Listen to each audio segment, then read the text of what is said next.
और अब खबर विस्तार से। सागर में निगम कर्मचारियों का अनोखा विरोध प्रदर्शन देखने को मिला। भीख मांगकर कर्मचारियों ने अपना विरोध जताया।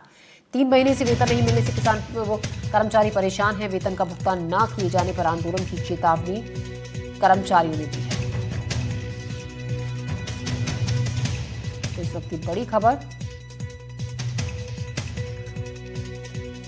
सागर में निगम कर्मचारियों का अनोखा प्रदर्शन, क्योंकि उन्हें सैलरी नहीं मिली है, इसी को लेकर विरोध जता रहे हैं और अगर उनकी मांगे पूरी नहीं की गई तो आंदोलन किए जाने की चेतावनी कर्मचारियों ने। 3 महीने से इन्हें वेतन नहीं मिला है, जिसका विरोध कर्मचारी जता रहे हैं।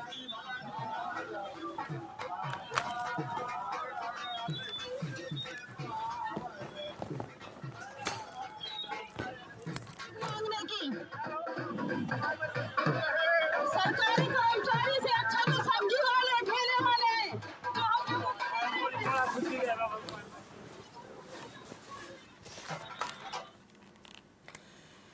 खबरों में बढ़ते हैं आगे। खबर बैतूल से, जहां रसोईया संघ ने निकाला जुलूस। मिड डे मील बनाने वाली रसोईया बहनों का प्रदर्शन। रसोईया बहनों ने मानदेय बढ़ाने की मांग की है। सेवानिवृत्ति आयु 62 वर्ष करने की मांग की है। तो अपनी कुछ मांगों को लेकर रसोईया बहनों ने प्रदर्शन किया। मिड डे मील बनाने वाली रसोईया बहनों का प्रदर्शन, अपनी मांगों को लेकर मानदेय बढ़ाने की मांग की है और साथ ही जो सेवानिवृत्ति आयु है उसको 62 वर्ष करने की भी मांग रसोईया बहनों ने की है। कई लंबे वक्त से अपनी मांगों को उठा रही रसोईया बहनें, लेकिन कोई सुनवाई नहीं हो रही है। मानदेय बढ़ाने की मांग की गई है और सेवानिवृत्ति आयु 62 साल करने की मांग है। ऑफिस में बुलाते हैं, जाते हैं तो बोलते हैं आज मिलेगा, कब मिलेगा, मिलता ही नहीं। अभी सितंबर में मिला था पैसा, सितंबर से पैसा मिला नहीं है अभी। तो ऐसे में कहाँ तक हम परेशानी झेलेंगे। सबसे बड़ी समस्या तो हमारी राशि की है, राशि नहीं मिलती है समय पे। गैस टंकी में बहुत प्रॉब्लम हो रही है सर। 4 टंकी लग जाती है मुझे 1 महीने में और उसकी राशि कम मिलती है। और क्या क्या दिक्कत होती है? हाँ, और समय पे पैसा नहीं मिलता। आज अटल सेना के माध्यम से जिले भर की ये एमडीएम रसोईया और जो आंगनवाड़ी में भोजन संचालित करती ऐसे रसोईया यहाँ आज हम कलेक्टर को ज्ञापन के माध्यम से मुख्यमंत्री को ज्ञापन प्रेषित कर रहे हैं कलेक्टर द्वारा। और मुख्य मांग है कि जो आंगनवाड़ी में रसोई का काम करती है उन्हें मात्र 500 रुपये यानी 15 रुपये रोज मिल रहा है। बहुत शर्म की बात है। कम से कम कुछ नहीं तो 100 रुपये उन्हें मिलना चाहिए। और जो एमडीएम रसोईया हैं उन्हें 4000 रुपये मिल रहा है, 150 रुपये भी नहीं है। उनका भी मानदेय बढ़ाना चाहिए, उन्हें भी वेतन के रूप में कलेक्टर के रेट से उन्हें देना चाहिए। और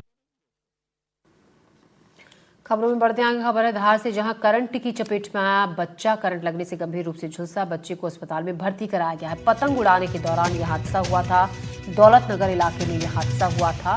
तो धार में करंट की चपेट में आया एक बच्चा पतंग उड़ा रहा था, जिस दौरान वो तार की चपेट में आ गया और उसको करंट लग गया। बच्चा बुरी तरीके से झुलस गया, उसको अस्पताल में भर्ती कराया गया है। दौलत नगर इलाके में यह हादसा हुआ। एक बच्चा पतंग उड़ा रहा था, तार की चपेट में आ गया, उसको करंट लग गया। फिलहाल अस्पताल में इलाज चल रहा है।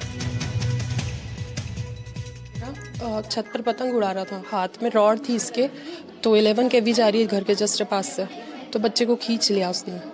और वैसे ही पास में पतरे थे तो उस पर जाकर गिरा। तो उसकी मम्मा थी वहीं पर, तो उन्होंने छुड़वाया और फिर हम लोग यहाँ पर लेकर आए इसको। क्या बताया डॉक्टर? जला है, अभी 24 घंटे तक का बोला है डॉक्टर ने कि अभी 24 घंटे ऑब्जर्वेशन में रखते हैं, देखते हैं क्या है। नए साल के मौके पर लोगों ने जमकर जश्न मनाया और इस दौरान लोगों ने खूब एंजॉय किया। हालांकि इस मौके पर पुलिस लगातार लोगों से ड्रिंक एंड ड्राइव न करने की अपील करती रही, लेकिन फिर भी कुछ लोग नहीं माने। ग्वालियर में पुलिस ने ऐसे ही 16 लोगों के चालान काटे। 2 लाख रुपए वसूले गए हैं चालान से।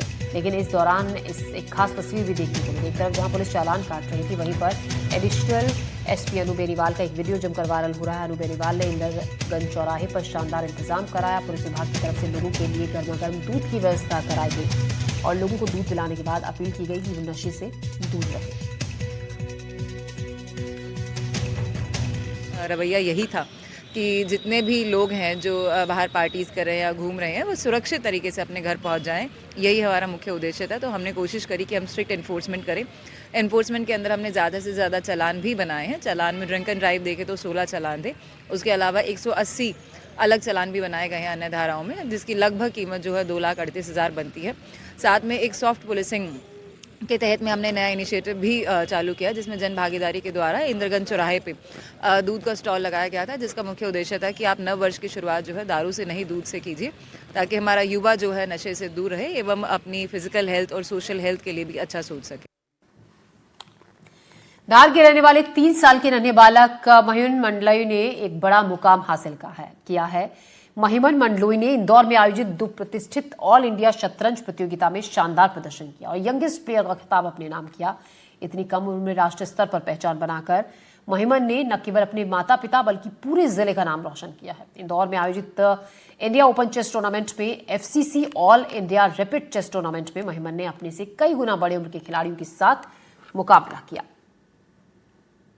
अभी आपने टूर्नामेंट खेला और उसके में कई बड़े बड़े खिलाड़ियों के साथ भी मुकाबला किया, कैसा लगा आपको? बहुत अच्छा। अच्छा, वहां पे आपने ट्रॉफी भी जीती है, हाँ, आपको यंगेस्ट प्लेयर का खिताब भी मिला है, कैसा लग रहा है आपको? बहुत अच्छा। अच्छा, चेस आपको खेलना किसने सिखाया है? शर्मा सर। अच्छा, और आप चेस के साथ और भी कई गेम खेलते हैं? नहीं। पढ़ाई करते हैं? हाँ, पढ़ाई करना कैसा लगता है? बहुत अच्छा। आगे आपको क्या बनना है? Grand master.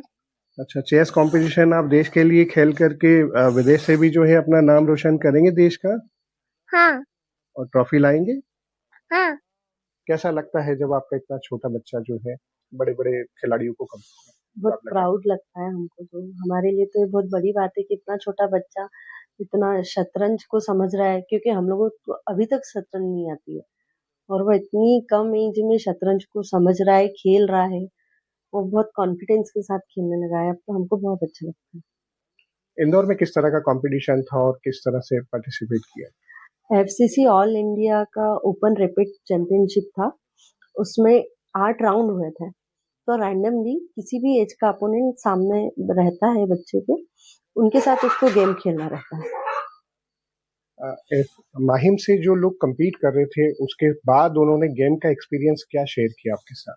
उन्होंने हमको बाहर आके बताया, जैसे अंदर तो हम लोगों को जाना अलाउड नहीं रहता है, उन्होंने हमको बाहर आके बताया इसके जो भी अपोनेंट्स थे, क्योंकि वो इससे सब 10-10 साल 12-12 साल बड़े थे। उन्होंने बताया कि काफी अच्छा खेल रहा है, हमको भी इसको हराने में सोचना पड़ रहा है कि हाँ इसको चाल चलना आती है। मैं बहुत अच्छे से उसने उनके साथ खेला। आपके बेटे का किस तरह का भविष्य देखते हैं आगे?